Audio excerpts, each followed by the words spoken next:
بسم اللہ الرحمن الرحیم۔ قرآن کریم کا سب سے دلچسپ اور حسین واقعہ۔ قرآن کریم میں حضرت یوسف علیہ السلام کے واقعے کو احسن القصص یعنی تمام قصوں میں سب سے اچھا قصہ بتلایا گیا ہے۔ آپ اللہ کے نبی حضرت یعقوب علیہ السلام کے سب سے چہیتے بیٹے تھے۔ آپ کے کل 11 بھائی تھے، جس میں ایک سگا بھائی اور باقی سبھی سوتیلے بھائی تھے۔ اللہ نے آپ کو خوابوں کی تعبیر کا علم عطا فرمایا تھا۔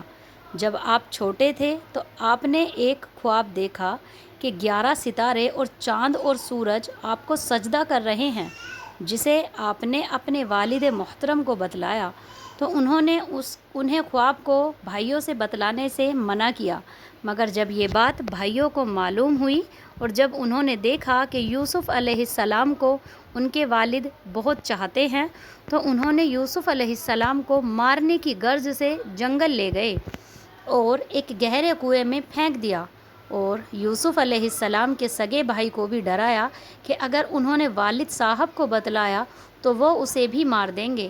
ان بھائیوں نے یوسف علیہ السلام کے کرتے میں بکری کا خون لگا کر اپنے والد کو بتایا کہ ایک بھیڑیے نے انہیں مار کر جنگل میں لے گیا۔ حضرت یعقوب اپنے بیٹوں کے فریب اور مکر کو سمجھ گئے اور فرمایا، بڑا ہی چالاک بھیڑیا رہا ہوگا جس نے یوسف کو مار دیا اور کرتا بھی نہیں پھٹا، کہہ کر رونے لگے۔ بیٹے کے غم میں اتنا روئے کہ ان کی آنکھوں کی بینائی بھی چلی گئی۔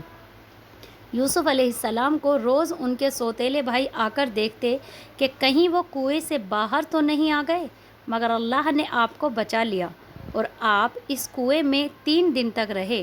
تبھی مصر کی طرف جانے والے ایک قافلہ ادھر سے گزرا اور اس میں سے ایک شخص نے جب اس کنویں کو دیکھا تو ڈول ڈال کر پانی نکالنا چاہا، تو اس ڈول کی مدد سے آپ کنویں سے باہر آ گئے۔ آپ کے بھائیوں کو جب معلوم ہوا تو انہوں نے کہا کہ یہ ہمارا بھاگا ہوا غلام ہے، اور پھر انہوں نے انہیں 20 درہم میں ان قافلے والوں کو بیچ دیا۔ یوسف علیہ السلام مصر کے بازار میں لائے گئے جہاں غلاموں کو بیچا جاتا تھا۔ آپ بے حد خوبصورت تھے۔ انہیں مصر کے امیر مصر نے خرید لیا اور اپنے شاہیلے مہر میں لے آیا اور اپنی عورت زلیخا کے پاس لے گیا۔ یوسف علیہ السلام کی خوبصورتی دیکھ کر زلیخا کے اندر بدکاری کا خیال پیدا ہو گیا، اور اس نے جب زبردستی کرنی چاہی تو آپ محل سے باہر کی طرف بھاگے، اور زلیخا نے جو انہیں پکڑنا چاہا تو آپ کا کرتا پھٹ گیا۔ تبھی اس کا شوہر عزیز مصر آ گیا۔ تب اس بدکار عورت نے سارا الزام یوسف علیہ السلام پر ڈالتے ہوئے ان پر الزام لگا دیا۔ یوسف علیہ السلام نے کہا کہ کسی چھوٹے بچے کو لایا جائے، وہ بھی گواہی دے کر کہ گنہگار کون ہے۔ لہٰذا ایک 4 سال کا بچہ جو اتفاق سے قریب ہی تھا لایا گیا۔ اس بچے نے کہا، اگر کرتا آگے سے پھٹا ہو تو پھر یوسف علیہ السلام گنہگار ہوتے، اگر کرتا پیچھے سے پھٹا ہے تو عورت گنہگار ہوگی۔ امیر مصر سارا ماجرا سمجھ گیا کہ یوسف علیہ السلام گنہگار نہیں ہیں بلکہ زلیخا گنہگار ہے۔ جب اس بات کی چرچا آس پاس بھی ہونے لگی تو امیر مصر نے بیوی کو بچانے کی خاطر یوسف علیہ السلام کو کاراگار میں بھجوا دیا۔ قید خانے میں آپ نے قیدیوں کو جو خواب کی تعبیر بتلائی تھی وہ سب سچ ہوتی تھیں۔ تبھی مصر کے بادشاہ نے ایک خواب دیکھا کہ 7 تندرست گایوں کو 7 دبلی گائے کھا رہی ہیں، اور دھان کی 7 ہری بالیاں ہیں اور 7 سوکھی بالیاں ہیں۔ بادشاہ پریشان ہو گیا اور خواب کی تعبیر جاننی چاہی، مگر کوئی نہیں بتلا سکا۔ تو بادشاہ کے ایک ساقی نے جو کہ قید میں رہ چکا تھا، اس نے اس کی تعبیر جاننے قید خانے میں جانے کی اجازت مانگی، اور پھر یوسف علیہ السلام سے مل کر بادشاہ کے اس خواب تعبیر جاننی چاہی۔ تو آپ نے بتلایا کہ راجیہ میں 7 کھیتی سے جو اناج ہوگا اسے جمع کرو، کیونکہ اس کے بعد 7 سالوں تک سوکھا پڑے گا اور دھان نہیں ہو پائے گی، تب یہ جمع کی ہوئی دھان کام آئے گی، اس کے بعد پھر ہریالی ہوگی۔ بادشاہ کو جب اس قاصد نے یہ سب بات بتلائی تو بادشاہ نے انہیں قید خانے سے باہر لانے کا حکم دیا، مگر آپ نے جواب دیا کہ وہ تب تک قید خانے سے باہر نہیں آئیں گے جب تک ان کی بے گناہی سامنے نہیں آئے گی۔ تب بادشاہ نے ساری باتوں کی تصدیق کروائی تو زلیخا نے بھی اپنا جرم قبول کر لیا اور گواہی دی کہ یوسف علیہ السلام بے قصور ہیں۔ تب بادشاہ نے انہیں قید خانے سے بلوایا اور ان سے اتنا زیادہ پربھاوت اور خوش ہوا کہ اس نے آپ سے کہا، آپ جو چاہے عہدہ لیں مگر اسی محل میں رہیں۔ تب آپ نے بادشاہ کے خزانے سے تقسیم کیے جانے والے غلے کا انتظام سنبھال لیا اور پھر بادشاہ نے حکومت اور اس کے سارے انتظامات ہی ان کے حوالے کر دیے۔ ان کے خواب کے مطابق ہی 7 سالوں کی ہریالی کے بعد 7 سال سوکھا پڑا۔ اناج کی فروخت کرنے لوگ دور دور سے آنے لگے۔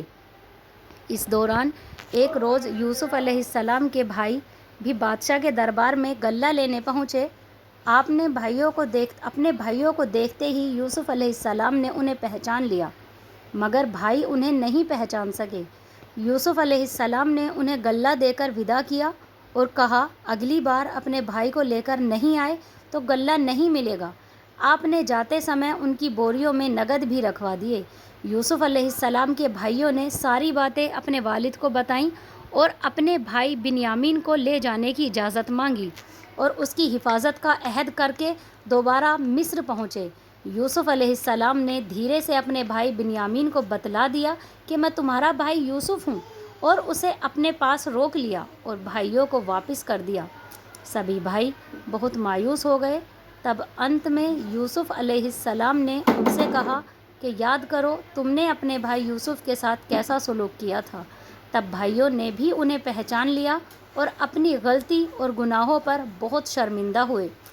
یوسف علیہ السلام نے اپنے بھائیوں کو معاف کر دیا اور پھر والد کو ساتھ لانے کے لیے کہا۔ ساتھ ہی اپنا کرتا بھی انہیں دیا کہ اسے والد محترم کی آنکھوں پر رکھ دینا۔ سبھی بھائی واپس آ گئے۔ جب وہ والد کے پاس پہنچے تو وہ خوشی سے کہنے لگے، مجھے اپنے بیٹے یوسف کی خوشبو آ رہی ہے۔ سبھی بھائیوں نے اپنے والد سے معافی مانگی اور انہیں سارا حال کہہ کر سنایا۔ ان کے والد نے اپنے بیٹے یوسف کا کپڑا اٹھا کر اسے چوما اور جیوں ہی آنکھوں سے مسلا، ان کی آنکھوں کی بینائی واپس آ گئی، اور پھر وہ سبھی یوسف علیہ السلام سے ملنے مصر کی جانب روانہ ہوئے۔ مصر میں داخل ہونے پر ان کا خوب سواگت کیا گیا، اور جب وہ سبھی یوسف علیہ السلام کے دربار میں پہنچے تو سجدے میں گر پڑے۔ یوسف علیہ السلام اپنے والد محترم سے گلے لگ گئے۔ ان کی آنکھوں میں خوشی کے آنسو تھے، اور اس طرح یہ تھی اس خواب کی تعبیر جو انہوں نے 11 ستارے اور چاند اور سورج کو لے کر کی تھی۔ بے شک اس واقعے میں ایمان والوں کے لیے بہت سی نشانیاں بھی ہیں اور سبق بھی ہے، اس لیے اس واقعے کو قرآن میں سب سے افضل قصہ کہا گیا ہے۔ حالانکہ یہ ایک شارٹ سا قصہ کیا ہوا ہے، اسے تفسیر میں آگے سنایا جائے گا۔